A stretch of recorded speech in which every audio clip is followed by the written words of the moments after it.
Johnny was more knowledgeable about the music business and the operations and stuff than anybody I've ever met. He really understood what it took to make a great band. And he knew, and he was really in tight control over how the band was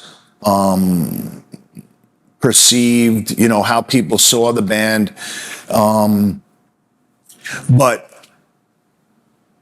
of course I was disappointed the band was retiring. I had only been there 7 years, and I would have liked to have had more time on the road with the band, but we were absolutely ready for retirement at that point.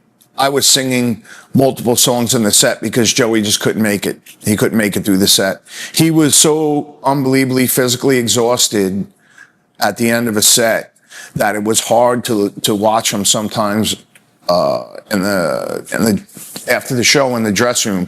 Like I could, the level of physical exhaustion was just palpable. Like literally, you could sense it. But what a lot of people didn't know was that Joey was diagnosed with lymphoma in '94, right? So he went, he spent the next 2 years continuing to tour in probably the worst health he had ever been. And Johnny recognized that. Johnny was also getting close to the end of what he could physically continue doing. He didn't want us to degrade to a level where we would be, a subpar version of ourselves. He was really committed to the Ramones going out at the top of their game.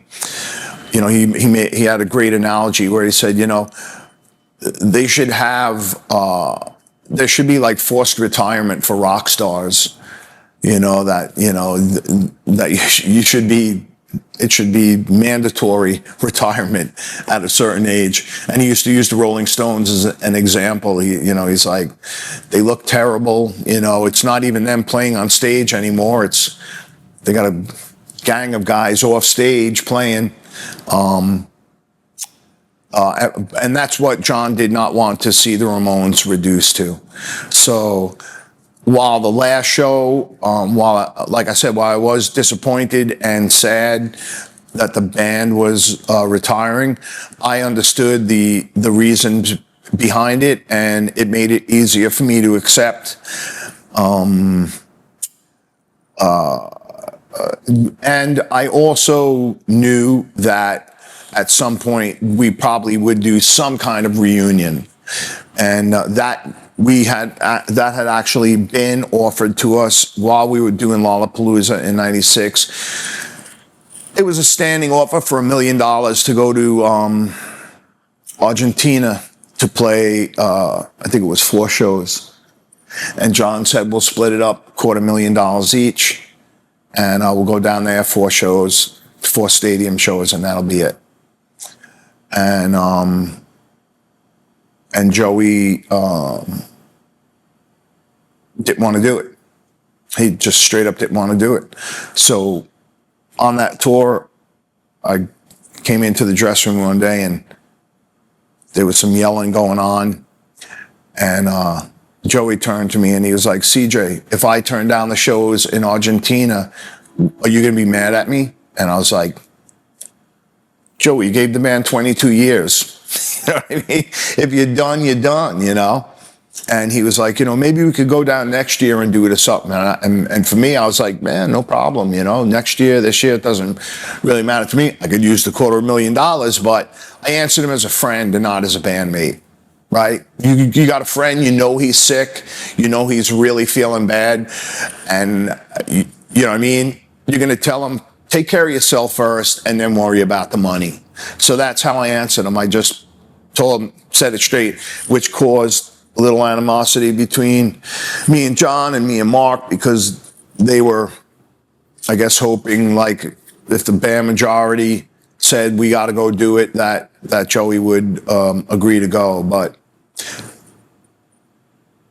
if you could you know, I think the average person, you put him in a room with Joey, what he looked like and sounded like at that point, it's easy. Oh, that's my phone, damn it. It's vibrating. For an Amber Alert, no less. Let me turn it off. Okay, it's off. You got it too? Yeah. So so that's, you know, in my opinion, the average person, if you would have seen what kind of shape Joey was in and just listened to him talk, I mean, he was not capable of going on. He couldn't do it. So we didn't go to South America. Joey, you know, got sick and passed before we had a chance to do anything. And John called me up and he said, I was actually on my way to the hospital. I think it was Easter morning. And I was going to go to the hospital to see Joey. And I was talking with Arturo Vega. And I said, hey, I'm going to go down to the hospital. And Arturo said, not today, CJ. Joey's really struggling right now. And I said, well, that's why I want to go. But Arturo was like, not today. And then I think Joey passed that afternoon. And Arturo called me to let me know. So Johnny called me up. He said, you heard about Joey? I said, yep. And he said, well, that's the end of the Ramones. And I was like, yeah, can never be the Ramones without Joey, you know? But we had talked about possibly doing, playing a show without Joey, maybe doing, you know, running the set with just a spotlight on the mic and just run the set and let the fans sing the songs. For Joey's birthday, but that was something that was being considered pretty close to his birthday, and then the plans for it just kind of fell apart, and we never got to do that. And then along the way, there was a couple of things here and there that looked like, you know, we might get together to do something. You know, and then we lost Dee Dee, and then Johnny was next, and that was it. That was it. You know, I kept thinking I'd be getting the call for the reunion tour, and instead I got the other kind of call. And then, yeah, Tommy. And you know what's funny is Tommy outlived them all. Tommy outlived them all. But I think, you know, Tommy's reason for not touring was that he could not handle touring. He recognized that it was taking a toll on him, and it obviously took a big toll on the rest of the band too. They all died young. They all died young, you know. And what's the one thing they all had in common? Touring, right? But yeah, but that's, you know, that's the unfortunate thing. I'm just going back a while. I'm buddies with Ben Shepherd from Soundgarden. Soundgarden had just got back together, and we're doing a reunion tour. And we were talking about it, and he was saying how he's like, I just don't feel the same, you know. He's like, I feel like we're going through the motions almost in a way, you know. And I told him, I said, hey, Ben, count yourself lucky that you got all your boys and you can still do a reunion tour. I said, that's a privilege I'll never get. Unfortunately, Ben is now in the same position I'm in where, you know, he's not, the days of their reunion tours are getting back together and stuff are over also, because you don't replace a guy like Chris Cornell, just like you can't replace a guy like Joey Ramone. So, you know, so it's my whole experience in the band is, I don't think I've ever met anybody in this industry who's kind of traveled the same path I have. It's really been, as far as my time with the Ramones, it really was, just incredibly life altering, considering that I was in the Marine Corps when I auditioned. So I went from the Marines to being in the Ramones, touring the world, having the best time of my life, and then losing all the guys I was in the band with, except for Mark. And then realistically losing my extended Ramones family and Dee Dee and Tommy and Arturo. And it's really odd. On this trip, we were going through Pennsylvania, and almost the entire Ramones road crew was from Youngstown, Ohio. So one of the guys from the crew, Jeff Wormley, who I've stayed in touch with over the years, whenever I've been on tour, he's come out to shows. He came out to a show, and I said to him, I go, hey brother, why don't you come out to the Bay Area where I live? We'll go fish and we'll hang out, blah blah blah. And he was like, oh really? Yeah, that'd be great, And it gave me pause when I realized, like the whole Ramones family almost is gone. Like literally, they're all gone, and it's just a really unique perspective to have, from being in a band to suddenly that, like they're all gone.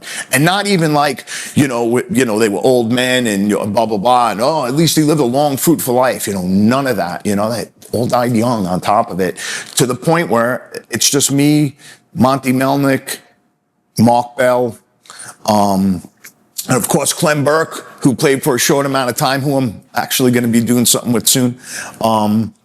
There's so few of us left. So whenever I run into somebody who worked for the band while I was there, I'm always like, it's a small reunion, Also Richie. And Richie, of course, I can't forget my brother Richie. Me and Richie have actually done a bunch of things together, and we keep in touch. And he is, Richie's out there doing his thing still. He's still out there getting after it. I give him a lot of credit. Yeah, he's still mad about the T-shirt money. Yeah, I can't say. A lot of people give him guff about that, but I gotta say, I kind of agree with him. I was in his position. The difference is. Richie's like a real trained musician. He's like a real serious musician and a really good songwriter in general. Like, he's a real musician. I was, like I said, I was in the Marine Corps. I was basically like a blue collar guy that got into the band. You know what I mean? That's, so for him to expect more from the band, I get it. And not even expect more, just expect, that would have been fair. Like, cut the guy in on some T-shirt money. You don't have to make him an even partner.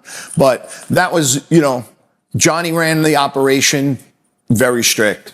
And he understood, if I give you money, that's money out of my pocket, that's money out of everybody else's pocket, and that's not how it works. You work for us.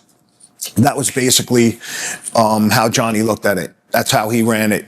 And Richie didn't like it, and he put his money where his mouth is, and he got up and he left. He just said, I'm done. I would have done it for free. I would have done it all for free. You know what I mean? Just for the perks of the girls and the partying and the traveling. I would have done it all for free. But yeah, definitely my experience is a unique one. My story is definitely a unique one. It's, but it was, I just feel absolutely privileged to have been a small part of a giant legacy. You know what I mean? Because their legacy, there's nothing like it. There's nothing like it.